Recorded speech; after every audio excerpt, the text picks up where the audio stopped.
Why is losing baby weight so hard, guys? Like the second time around, it's not a joke. Yeah, it's been such a big struggle. My baby's 10 months now, and we're not there. I even made a cute YouTube video. I think it was 6 months ago.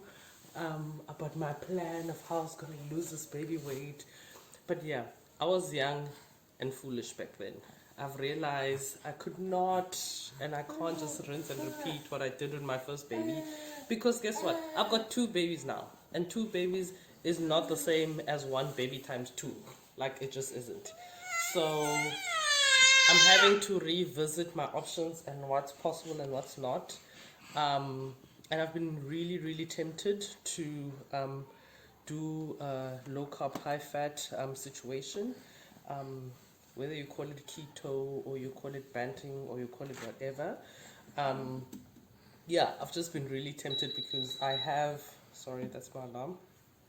And my baby.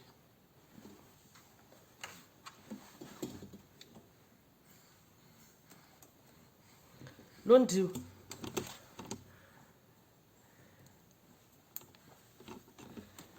Zoa.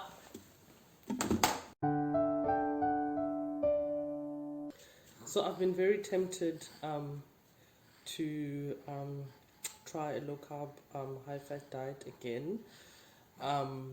But I just had to like get on here and remind myself of why I will not be doing that. So yeah, but firstly, I'm just gonna start with how I initially started Banting or whatever. Actually, it wasn't even Banting when we were doing low carb, high fat diets back in the day. So it all started with a boy. So way back when, was it 10 years ago? Yeah. So the guy I had a crush on invited me for lunch and he started cooking for me. And he was on this low carb, high fat buzz. Like he tried to explain it to me, but obviously I was just like telling a girl that she must eat fat and it won't make her fat. It's just like, well, back then it was. So yeah, so the guy who became my boyfriend is now my husband. So he used to cook for me and he used to cook these like creamy veggies. It was so delicious. And he was telling me how he's losing weight by eating this way. So I used to like dabble a bit back then, but when we got married for like a time, I think it was more than 6 months, we were like fully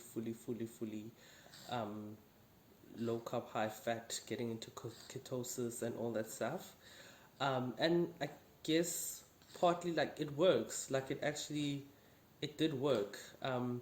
I know my husband at the time, like at some point he was actually limiting himself or adding a little bit more carbs into his diet just to not lose weight too fast because he was scared that he would have loose skin if he was losing the weight too quickly.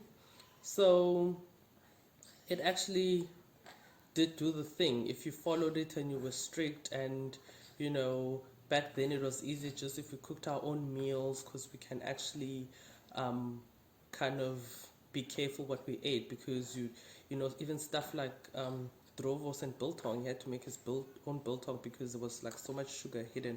It was a very eye-opening experience in learning about our food and how food is made and how processed it is and how much sugar they add into stuff. So like the diet itself, I think it does work if you're strict on it. But there's just three, maybe four main reasons for me why I would actually not go down that path again. Yeah, and the first just being like fruit. I love fruit. Like I love it in its many different shapes and forms. I can't think of a fruit that I don't like, and if you do think of a fruit that I possibly might not, I mean I like grapefruit. Most people don't like grapefruit. Like I like fruit in general. My mommy likes fruit, my kids love fruit. I eat a lot of fruit. Bananas, mangoes are personal favorites. So the idea of having to sacrifice fruit and only just eat berries and maybe every once in a while eat like half an apple for me was just like, it was not sustainable. it was not sustainable for someone. We can argue that maybe it's sugar that I love, but not necessarily. So I can be sugar free. Okay, maybe not sugar free, but I can live without processed sugar and all that stuff. But fruit, I can live without it, but I love it. Like, I love a mango. Like, when my husband wants to buy something nice for me, he doesn't buy me flowers. He buys me a pack of mangoes, and I'm jumping like a crazy person. So for me, the first thing was just having to cut out fruit or eat so little of it just made me unhappy. Like, um, it's a food I love, and technically there's nothing wrong with eating a mango, and anything that told me otherwise for me was just like not, it was not for me. Yeah, so that was the first reason. But the other two reasons mainly had to do with it just didn't fit my psychology and my lifestyle. Especially more now. Maybe it fit my lifestyle then, but I don't think now it will fit my lifestyle. Like, no. And the psychology thing, I think for me is, I think any kind of eating plan or the way you eat that you choose must kind of fit in with your other like psychological things that you've got going on. Like, we all have things that we're going through and dealing with, and your eating habits can enhance, or they can enhance those things, but they're also like, you've got stuff you need to work through, you need to work through those things. And so I'd be fine eating whatever was stipulated in green and orange lists or whatever, until like an emotional thing happened. Like, if something happened that triggers me emotionally, and I'm frustrated, I'm overwhelmed, I feel a bit depressed or whatever, I'll start eating. And at that point, it didn't matter. So when I had those emotional trip ups, for me, it didn't matter that, like, I think at the height of it, we were eating once a day, because that's how often we felt like eating. Like, we'd go with the cues from our body, whether we were hungry or not. But the fact that I was like overly full and I had this very high fat meal, for me was just like out the window as soon as like I had emotional distress. Like, I just need to eat, and I needed to eat whatever I can find, or I will go find a packet of stuff. I just need to consume a large amount of food. Yes, I'm a binger, emotional eater. Not that I am, it's not a definition, it's something that I struggle with, that I'm currently working through, and I'm getting to some of the bottom of those things as to why I do it and alternative ways of dealing with it. But the point is, those are psychological things that I need to work through, and the diet was just not helping on that front, in the sense that it just didn't work with my psychology. The fact that if I'm in a highly stressed time in my life, I will eat a lot of fruit or whatever it is, and now I have this diet which is just like not. It just wasn't working with where I was in my mindset. So I think if you have your mindset right and you've dealt with all your gremlins and your demons, or your gremlins just they work with keto, like, then that's fine. But for me, it just with my emotional eating, keto just doesn't. They don't. And then also lifestyle, I think, has gotten worse over the years, because when it was just my husband and I, it was fine because we'd have all this time. That's how we used to spend our time together, making food. I had all my recipes. I'd bake coconut flour with almond flour breads, and it was a bonding thing for us. It actually worked for that time of our lives. But ever since I had kids, like, I don't,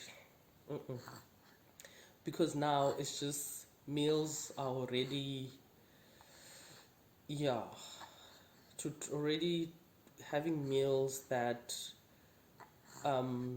meet the requirements of my husband, of myself, and both kids is like It's already a lot to try and deal with, and also just like time constraints and having to cook with like a toddler screaming in the background and like an infant on your ankles.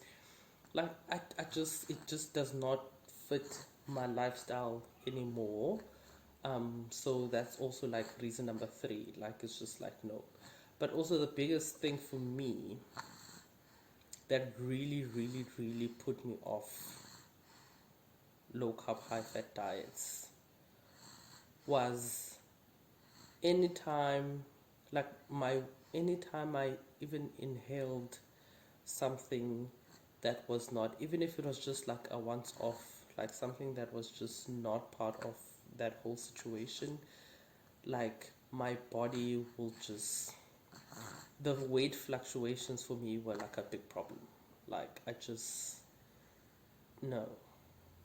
And I feel like, and I've read articles now about, yes, you can be keto but you need to wean yourself off it slowly and gradually and all the stuff. I mean, it's doable. It's like, it's stuff you can work around, like for people with different situations. But for me, it was just like the space I'm in, the space where I used to be, like it just, yes, I could wean myself off it, but it's not like I made a conscious decision every time I decided to eat like a huge amount of carbs. It wasn't like a considered my logical side of my brain. No, no. It was this child side of my brain with its own issues, and I just like I need to have a muffin or whatever, or yeah. But the fact that I could go like this, just like it became so easy when I go through those high carb periods to gain weight. And whether it was water retention or whatever, or just my body just storing every single piece of carb that it touches, because obviously it's been starved of carbs and it's living off fat, and if it gets any carbs it just holds on. Like it was just, so all my highs besides pregnancy, before pregnancy, all my highs were my weight, because my weight was always, it would always go up to a point. I could always gain weight, but only up to like 78 kilos. But once I started keto, and every time I got off it, the weight would just pile on. It would just pile on, and I just hit new highs every time. New highs, new highs, new, which doesn't happen like if I'm just portion controlling. If I'm just portion controlling, if I have a big meal, I had a big meal. I might feel heavy the next day, bloated or whatever, but like it's not like the scale just goes. It's not like my body is like doing dramatic. It's not a dramatic change to my body. So I think for me that was just the big thing. It's just like you literally going from gear number 1 to 6 and then back to 1, and we can argue about, okay, if you're more disciplined and blah blah blah, but the fact is I'm not. Psychology, I'm not overly disciplined. I like my fruit, I get emotional and I eat. So keto just doesn't work for me, in the sense that it ends in tears all the time. One day, maybe when I'm 60, maybe I'll be a new person. But right now, we will struggle with our slow and gradual process of losing this weight. And I am getting somewhere, just with a little bit of intermittent fasting, not too much, because I'm still breastfeeding. And just trying to watch my portions and making better food choices. It's slow, I don't get the instant gratification, and I've actually had to make peace and learn to start loving my body for what it can do, for what it has done. Yeah, and realize Uguti, it's not even the end of the world. Like, our mothers are fine. They've got excess weight. But like, yeah, so I'm just realizing that the decisions I make now, I only have an issue with it because I want instant gratification. But I am making the right choices, that if I trust the process, I can continue and gradually my body will get to its steady state, because I think that's what I'm trying to get to. I'm not trying to get thin. I'm not trying to get my pre-baby body back. I'm just trying to get to a steady state of health where I'm comfortable, my body's comfortable, I can keep up with my kids. I'm not, because I feel like when you've got kids and you're losing sleep, there's already a lot going on. So those are my reasons. Please don't fight me on it. It's just personally, it's not happening. I don't want the weight fluctuations. I don't want to not have to eat fruit. Yeah, I want to be able to deal with my psychological issues with my shrink without the additional pressure and fear of, my food is also trying to fight against me. That's the collab. So, yeah, that's my story. Tobega, this is for you. So that next time you are tempted to get quick results, just watch this video. Sharp.